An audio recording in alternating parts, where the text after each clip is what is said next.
Has there been any word of her? None yet. I do not understand why she displays such disobedience. You know why. She bears the face of her mother. She shames us all. She has always brought shame upon us. In terms of combat, she is the least among us. Her stance always had too much passion about it. Perhaps it is better that our sister chose exile rather than having it forced upon her.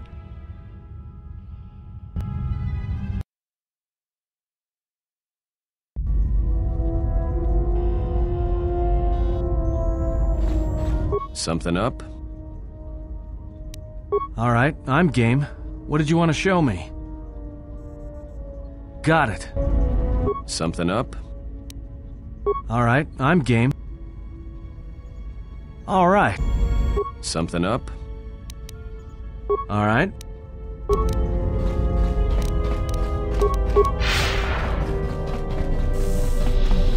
You helped me gather the clans together, so I feel I owe it to you to tell you the whole truth about my mission and Revan.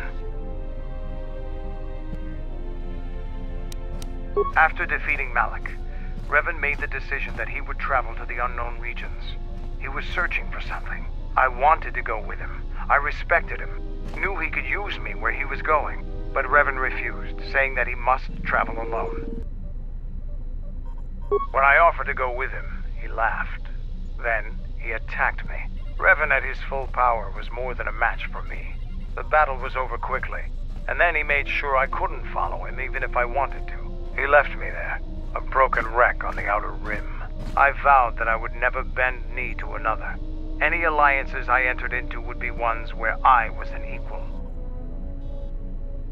I'm not sure Revan knew himself, but at that moment, I think he had a reason. When he returns, though, I will be ready for him, with the full might of the Mandalorian clans in my back. No, he said nothing else. Yeah, what do you want?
Yes?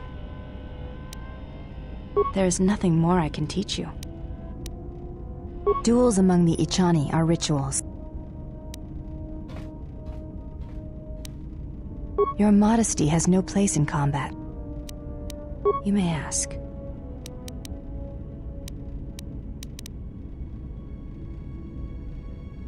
It is not possible to dock at the Academy without the proper codes.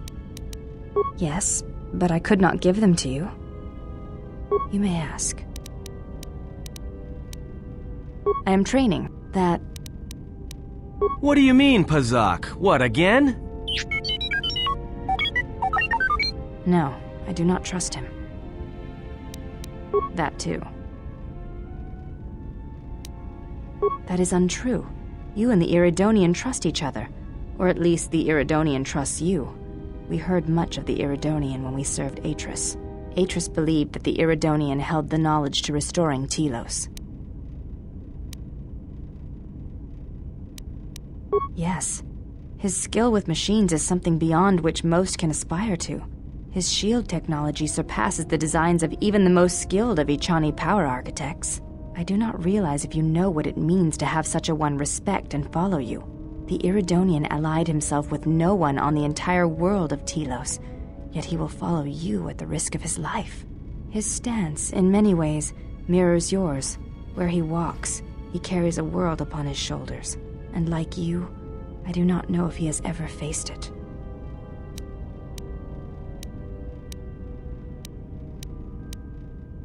The reasons for such siphoning of power are complicated, and I do not know all the answers. But there is something greater being achieved. The teachings at the Academy must be preserved, even if it draws strength from Telos. Yes, his skill with machines is something I do not hit.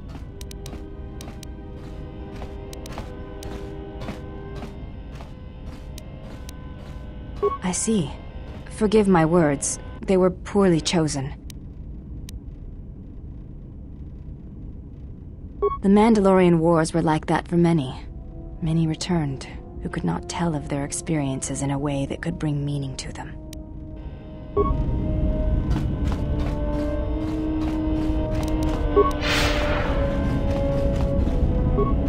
Yes, General? Don't worry, I'm a quick learner. Thank you, General. That might prove useful in the future. Yes, General? If you think they'll help. It'll take practice, but I think I can pick that up. Yes, General? If you think they'll help. It'll take practice, but I think I can pick that up. Yes, General? Sorry, General, I'm flat out. Something else I can help you with?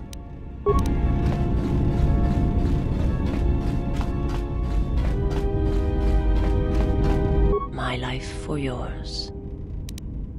I am prepared both in mind and body for your teachings.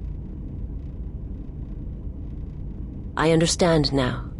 Such a form will increase my skills and my use to you. My life. I am prepared for whatever you wish to teach me. I understand now. I shall practice what you have taught me. My life for yours. I felt you, heard you through the Force. It was like a sound at the edge of hearing. And when I heard it, I found I could not ignore it. I serve my master. I am an emissary, a scout. My master was aware of a disturbance in the Force, but was unaware of its nature, of you. The disturbance is not something one feels from a living thing. There is little my master does not know, and that you eluded his sight for so long is significant. But I do not know why. You cannot. His vessel roams the borders of known space, and even I do not know where he travels, until he calls for me. Even if I could lead you to my master, I cannot permit you to find him until you are ready. If I bring you before my master untested, without your potential realized, then you will be lost to me, and I cannot allow that to happen. It would be as if one brought fire to a paradise valley, shattered a cavern of rare crystal, or blinded a painter.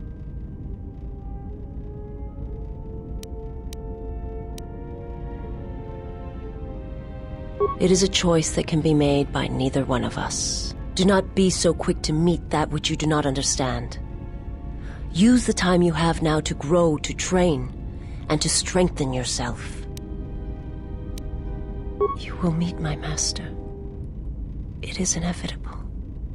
I have seen it. And when you stand before him and realize what you face, you must be prepared. Until then, I must protect you, help you, until you are ready. There's a greatness in you. A greatness that does not stem from the Force. It stems from who you are. And if my master does not understand you, cannot see you, then perhaps there is hope for us all. But if you seek to survive, then you must understand why this is so. There is much I see my master cannot. I fear it is because of my nature, the nature of my race. My people spend their lives seeing the galaxy, the energy streaming off stars, the growth of life, all things touched by the Force. It is not a subject which I have spoken of.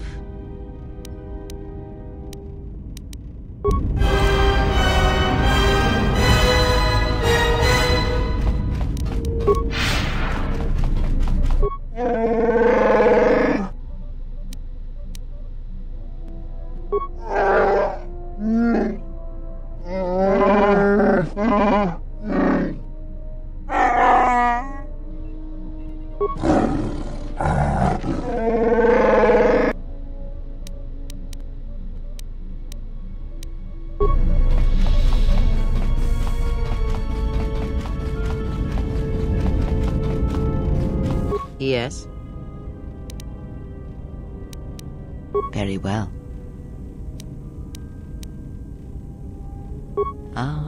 I had wondered if... But your powers are strong indeed. There are places in the galaxy, strong in the Force, light, dark. They are born in places teeming with life, and in places that are filled with death. Worlds whose surfaces are graveyards, whose screams echo through the Force. It is possible for war, for men to give birth to such places, to leave wounds on the galaxy itself. What you heard was the echo of the past, and it travels still.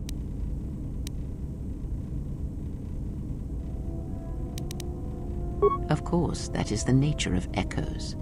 And when there is a wound in the Force, it rarely leaves the life around it untouched. The answer will come to you in time. It must. When there is nothing more that you may learn from me, when the ruins of your past have been cleared away and I am no more, then you shall know what it is. And if you do not, then the galaxy shall die, and all my hopes for you will have been for nothing. Ask. What of them? Perhaps there is truth in what the servant of Aedris says. Much may be communicated in the motions of battle. It is a picture, a dance against someone trying to describe that motion.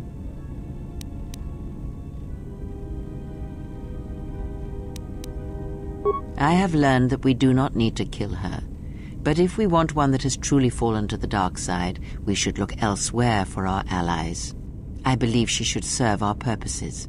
She is the doorway that may lead us to her lord if it proves necessary, or bring him to us.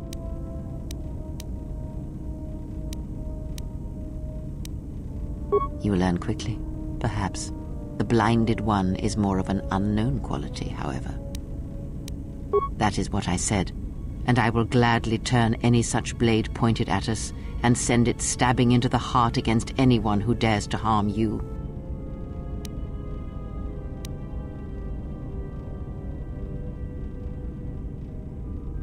It is good we see this in the same perspective. There are many among the Jedi who would openly object to such things. Ask.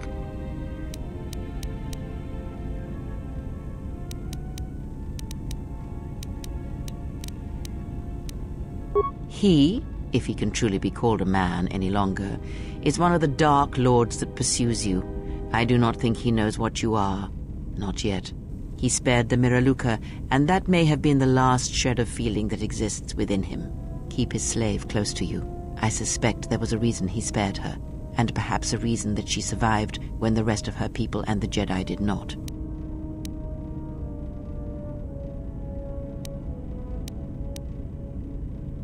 One cannot have power of that magnitude that her master possesses and still think and perceive the universe as we do, as most of us do.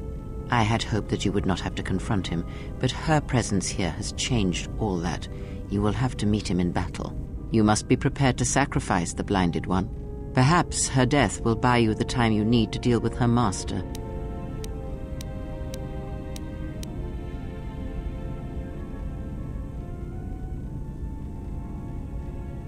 If you have such power, then I would make use of it. There is no need to dirty your hands when you can convince another to drive a blade into their own heart.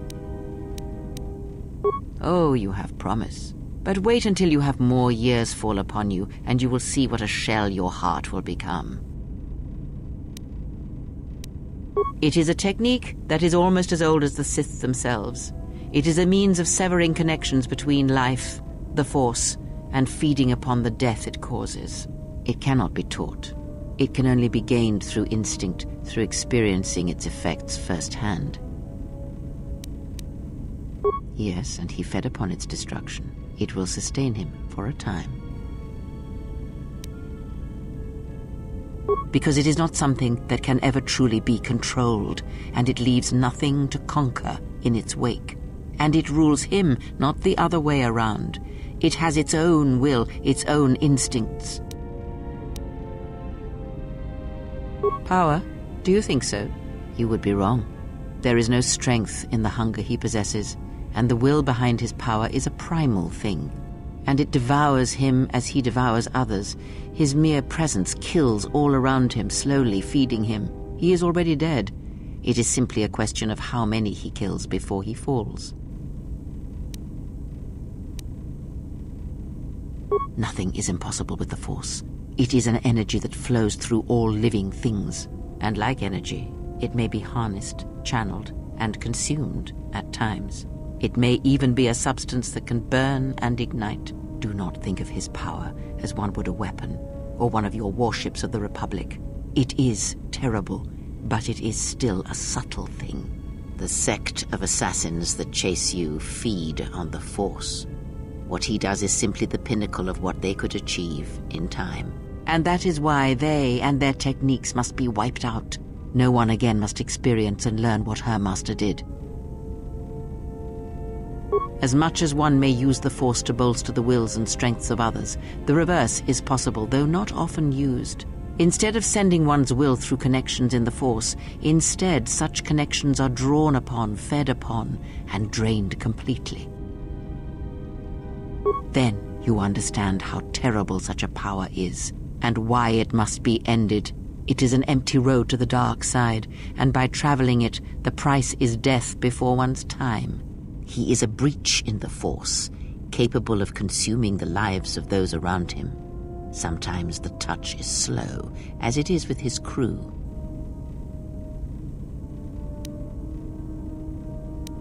It is not something he can direct or focus, much like hunger itself.